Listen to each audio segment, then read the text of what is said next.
Okay, thank you guys again for joining. Today we're going to talk about one of the, I think, most fundamental parts of being in real estate, right? And that's prospecting and the role of prospecting, and to really think about how you can put together a plan for yourself to prospect. For anyone who isn't at a point where they have so many people that they have no time whatsoever, that they're just taking out people constantly and nonstop, and they're getting inundated by calls with people who want to buy, sell, rent their properties, whatever it is, right? And if you're not at that point, then your number one job is to prospect. The reason for that is, and again, I'm going to be harkening back to this for the next year or two. This is kind of my new real way of thinking about our business. Is that again, you are each in business for yourself, right? You are a real estate company, and you need to get customers for your business, right? The same way a doctor needs to get patients, the same way a mechanic needs to get people who need to have service on their car, right? In the same way, we're in a sales organization, you need to get customers for your business. And there are three ways of doing that, right? Number one is the easiest, referrals. And I'll use Suzanne as an example, right? Suzanne's been in the business for a long time. She has tons and tons of past customers, and they just send her business, right? Almost every week or every month, she's getting new people who are thinking about selling the property. She gets introduced to them. She gets the listings, right? And so these are referrals.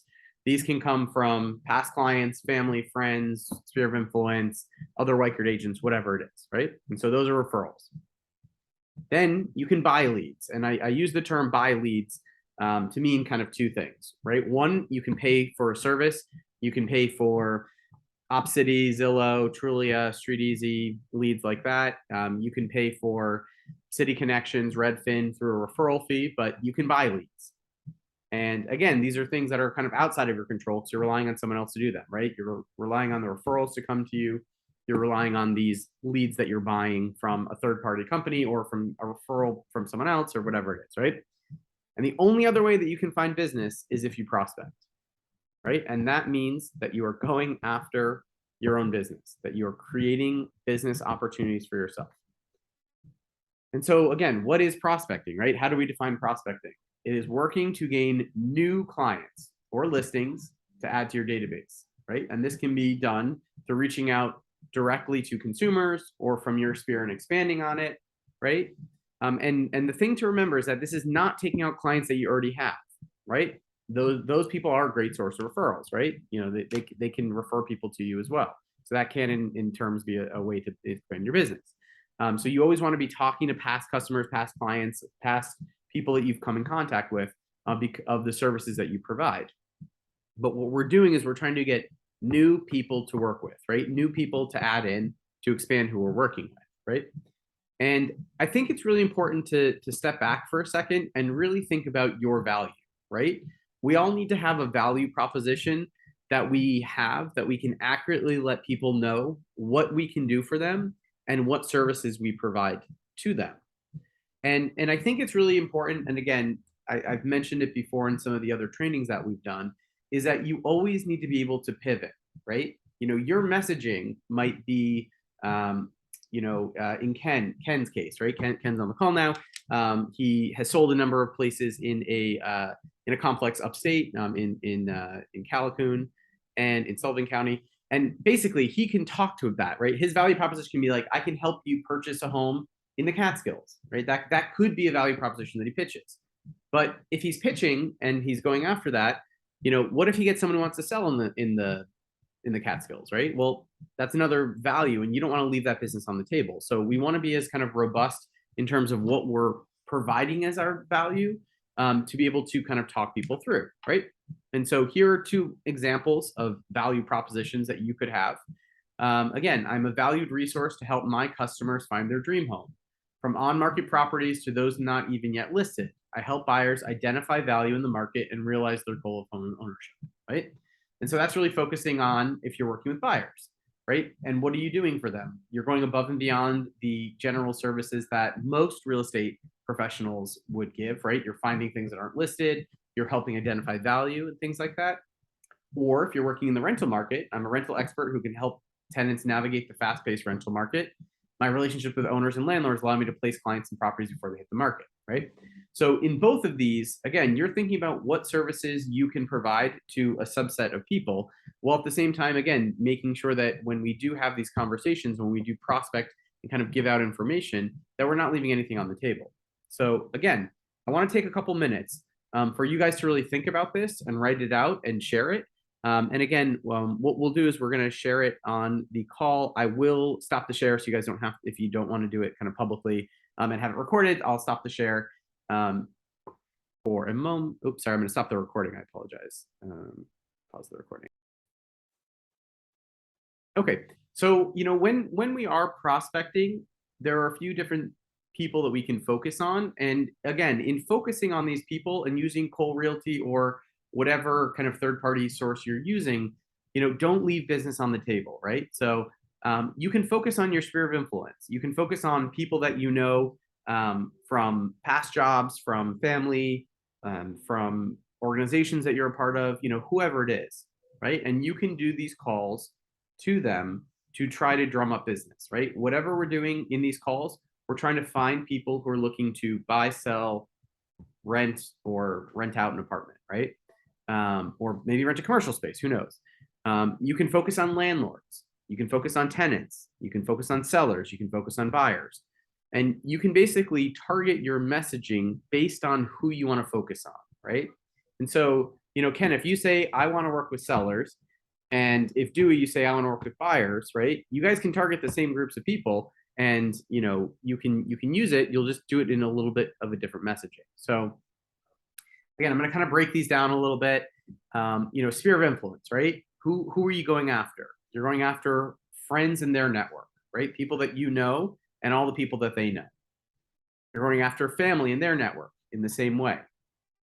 Think about it. Who else is a sphere of influence, right? Other Weichert agents that you know. And many people kind of don't take advantage of this, right? Our office, we have about 90 agents here. About 30 of us are full-time agents like you guys who are on the call right now. But at Weichert, there's about 6,500 agents that are with our corporate office and about 14,000 total across the United States, right? So think about the network that those people have. Have you taken any time to introduce yourself to other Weichert agents and ask them for referrals, or let them know that we have an office in New York, right? Maybe the office in Texas doesn't know we have one in New York, right? So make sure that you're activating the network that you have just from being a part of Weichert. Again, past clients and customers, people who might have rented from you, who are thinking about buying in the future, people who are looking to upgrade or downgrade, right? Again, maybe people that you sold to upstate, have a cousin who's looking to buy something in the city. Who knows, right? Again, think of how we can go after these people, right? How are we going to put ourselves in front of these people, right? We can call and text them. I always think calling is probably your best way of doing it. And texting's a next best way. We can email, we can do Facebook posts, we can do Instagram, right? You can ask more people on these different social media networks than you could in the past, and just by doing phone calls or texts and things like that. So again, what about landlords, right? You say, okay, you know what? I want to focus on landlords. I do a really great job when I have a landlord listing, right? So who are you going to go after?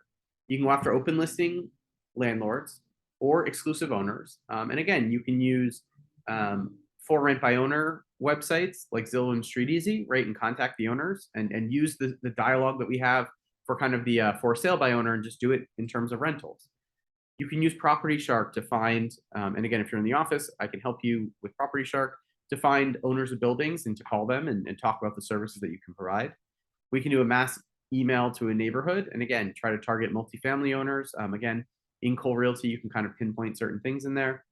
You can also use squeeze pages to try to tell people about what services you can provide as well. And again, let's say you're going after landlords, right? What does a script look like for going after a landlord, right? And this to me is tried and true and it works.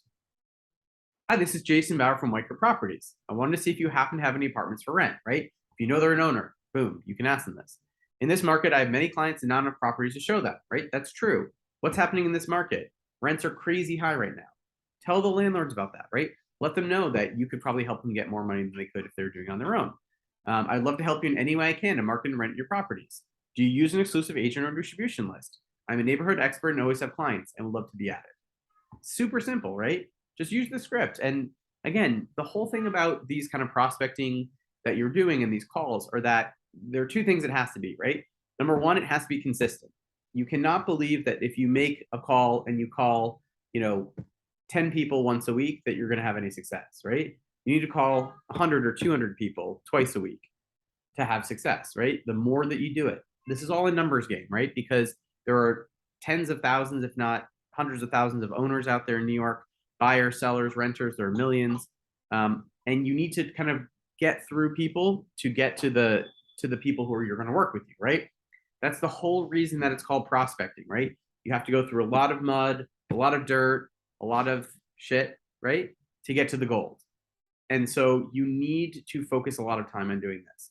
And that's the thing that, again, most people get discouraged because they make calls, hey, I called 20, I spoke with someone this morning, and not to call them out on it, but we were talking about prospecting. I said, how's your prospecting plan going? Oh, it doesn't work. And I said, okay, how many calls did you make? Oh, I made 20 last week. Okay, so you made 20 last week. Who did you call? I don't know. Well, okay, you got to keep track of it, right? You need to keep track of who you called, when you called, what the response was, because we need to figure out what's going on, right? Are you calling the wrong people? Is your script not working, right? I'm giving you an exact script to use. Just, where it says Jason Bauer here, just plug your name in, and right here, you put in the owner's name. That's it, right? There are only two spots you need to change. Everything else, you can use this verbatim. And again, it's all about consistency. And if you're not doing it, that's one thing we can solve. And if you're not converting well, and again, it's about 1 in 100 calls that will actually work out to something, and 100 calls where you're actually talking to people. So you got to figure out what your metrics look like for these calls. Again, it's something that has to be repeated, and it has to be done consistently. And so kind of in that vein, on Wednesdays from 10 to 12, before the meetings, that are every other week, we're going to start doing kind of in-person prospecting together here in the office. So if you can make it in, I would love for you to come. We're not doing it over Zoom, just in person, 10 to 12 every Wednesday. So if you need help with scripts, if you need help with who to call, whatever it is, right? We can work through it. So again, you're going after tenants, right? Okay, I want to work with tenants and either help them rent something else, or maybe we convince these tenants, and Dewey, I was talking to you about this, right? A lot of these tenants in these like open listing rental buildings and stuff like that, they are ripe for buying something down the road, right? Because they're paying, $8, $10, $20,000 a month for a luxury building when they could be putting that money towards a mortgage, even with these interest rates that we have. So, again, how do we go after them, right? Rent Hop, Craigslist, Facebook, right? When we're advertising listings and stuff like that. Mass emails to a neighborhood. Hey, have you thought about moving? Hey, have you thought about purchasing? You can build squeeze pages. You can do building mailers. Again, building mailers to rental buildings, I think, are one of the most untapped things that are out there in New York City, because again, there are so many people who are paying exorbitant rents in these rental buildings, and it's a way that you can kind of target these people. Again, owners or sellers, right? For sale by owner listings, expired listings, general neighborhood, people who live in a neighborhood. Again, look on for sale by owners on Zillow, on StreetEasy. Use Property Shark to get owners information. You can find expired listings through OLR and through different MLSs. We can do a mass email to the neighborhood. We can do neighborhood mailers. We can do market reports. There are all these things that we have that we can offer to sellers to tell them about our services, right? And again, here's another example. Hi, Joe. This is Jason Bauer from Micro Properties. I wanted to see if you happen to have any interest in selling your property. In this market, I have many clients, not enough properties to show them, right? We still are having a lack of inventory. Even though interest rates are going up and the market's slowing, there's still not very good inventory on the market, right? And that's how I feel at most price points in most markets. I'd love to help you in any way I can to market and sell your home. I'm a neighborhood expert and have people looking for a home like yours. Let's meet so I can show you how I can help you take advantage of the market, right? Boom. Pop your name in there and you've got it, right? So again, buyers, right? Who are you going to go after? People who are renting, people who live in the neighborhood, mass emailers, squeeze pages, landing pages, White Coat Lead Network, OpCity, Property Boost, whatever it is, right? And again, if you want, what you really should be doing is putting together a prospecting plan, right? And these are going to be different for everyone based on what you're doing and who you want to go after. Again, I just split this up into 2 activities a day, basically, and these you can put as much or as little time into this as you need to, based on how many customers and clients that you need to satisfy whatever goals you have, right? And that's why during the goal setting, you say, I want to make $200,000 this year, right? Okay, at an average commission check of $20,000 to you, that means you have to do 10 sales. In order to get 10 buyers, you need to have 15 buyers that you're working with, because 1 in 3 aren't going to work out. To get to those buyers, that means you need to make X calls, right? And what does that number look like? So how do we get to that through our prospecting plan? So again, this is just an example. You can look through this. Many different things that you can do to prospect. And again, the biggest mistake that people who work in real estate make is that they do not devote enough time to prospecting, right? Until you have so many people that you have no time to prospect because you're taking out so many people, you need to focus most of your time on prospecting. And again, these are a bunch of different things that you can do to prospect, but you need to get out there and you need to get your name out there. So again, decide what neighborhood you're targeting, pull those zip codes from Cole Realty, put them into your MyWhiteCart system, prepare your first mass email to be sent to that neighborhood. Again, if you haven't already done it, if you've done it, great. We can go on to the next step. Introduce yourself as a neighborhood specialist and ask for what you need, right? What are you looking for? I'm looking for buyers to work with. I'm looking for landlords. I'm looking for listings. I have someone looking in this neighborhood. I want to give you a market report, right? There are all these different things we can do, and you can look at the prospecting plans that we have put together and things like that. And again, use the YouTube channel for different resources and different videos that you can do. Now, what I want to do also is kind of go over, I think that's it. What I want to do is kind of go over some kind of default people that you can easily prospect to kind of get your juices flowing, right? To figure out who you can work with. So again, once you're in MyWhiteCart, if you are finished with the WhiteCart Lead Network training and you've signed the referral agreement, you can go here to WhiteCart Tools.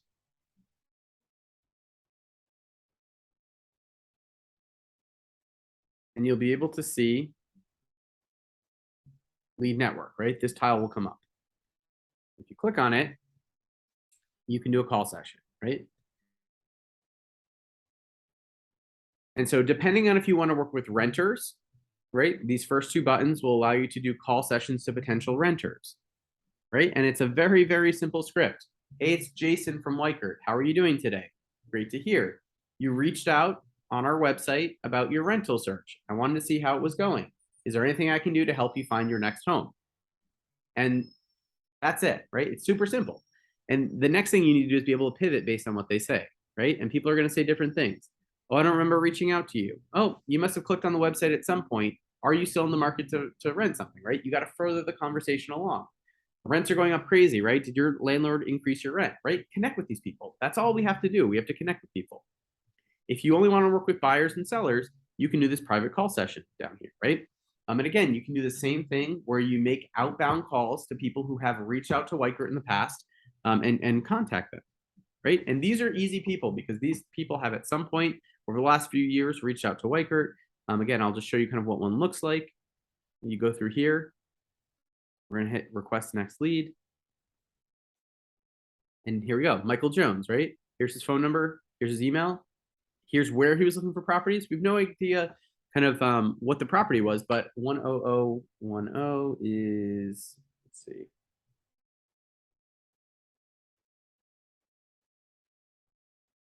Gramercy, right? Hey, you reached out about your home search in Gramercy. Wanted to see how it's going. Is there anything I can do to help you find your next home? And again, it takes a number of these calls to get someone who's going to want to work with you. But I can tell you that there are people in this system that will want to work with you. And it's about converting them, being a resource for them. They say, oh, I'm not looking now. Oh, not a problem. Would you mind if I added you to my database and kept you informed of what's going on in the market? Where would you move if you were willing to move, right? So again, these are ways that you can kind of reach out to people based on if you're looking for a rental client or a sale client that are coming to you from WhiteCart. And with this, I want us to kind of practice this. So again, I'm going to stop the recording so we can kind of do this a little bit together just to get a sense of what it feels like. So thank you guys.